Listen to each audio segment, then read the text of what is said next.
अरे माँ, आप आइए ना। अपने कमरे में अकेली बैठी थी, सोचा यहाँ की तुमसे बातें करूं।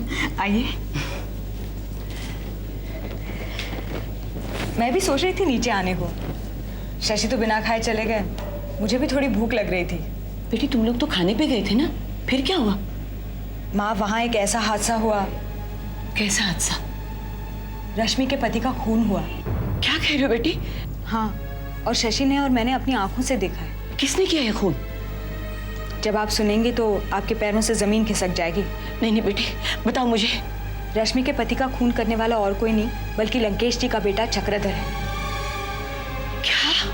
हाँ, उसने रोहित के हाथों से पिस्तौल छीनकर रश्मि के पति को मार दिया। हे भगवान, और ये सब तुम लोगों की आंखों के सामने हुआ?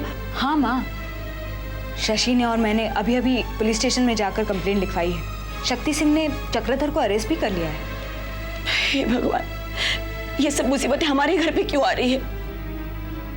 शशि के बाबूजी को पता चलेगा तो आकाश पाताल एक कर देंगे, प्रलय मच जाएगी। क्या किया बेटा ये तुम लोग ने, क्या किया ये तुम लोगों ने? माँ, हम लोगों को जो करना चाहिए था वही हम लोगों ने किया है। बेटी मुझे बहुत डर लग रहा है। मुझे लग रहा है कि अगर तुम्हारी किस्मत में शशि के बाबूजी का साथ नहीं होता तो शायद तुम्हारा जीवन सुखी हो जाता। मगर माँ, मुझे इस घर की बहू बनाकर लाने के लिए शशि के बाबूजी जितने उतावले थे उतना तो आप लोगों में से कोई भी नहीं था। तो फिर शशि के बाबूजी क्या दिखावा कर रहे हैं?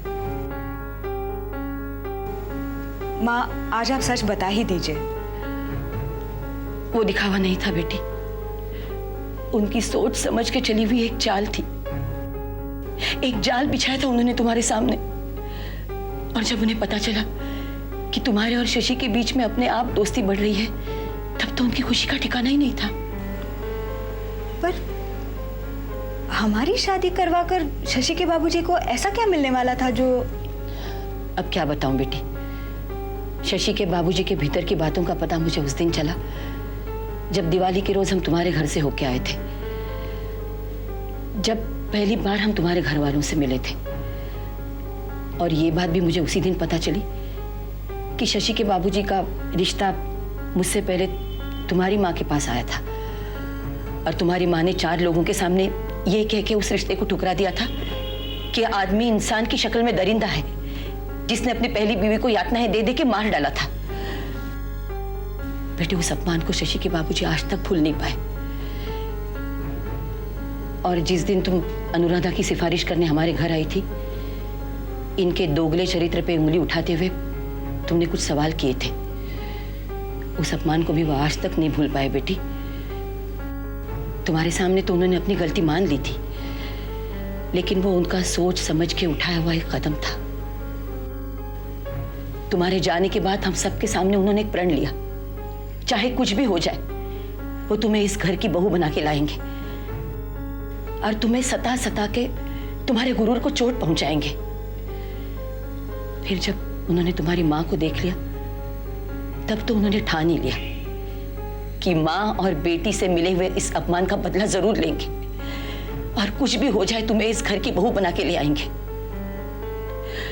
बेटी उन्होंने तो अपनी बेटी की मौत की भी परवाह नहीं की।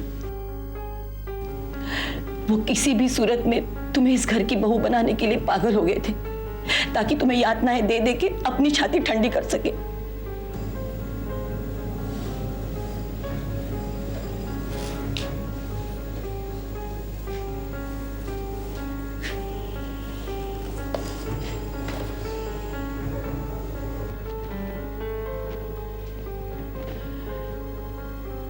बेटी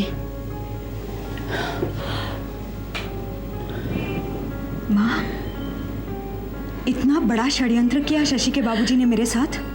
इसीलिए तुम्हें तुम दोनों की शादी के खिलाफ थी।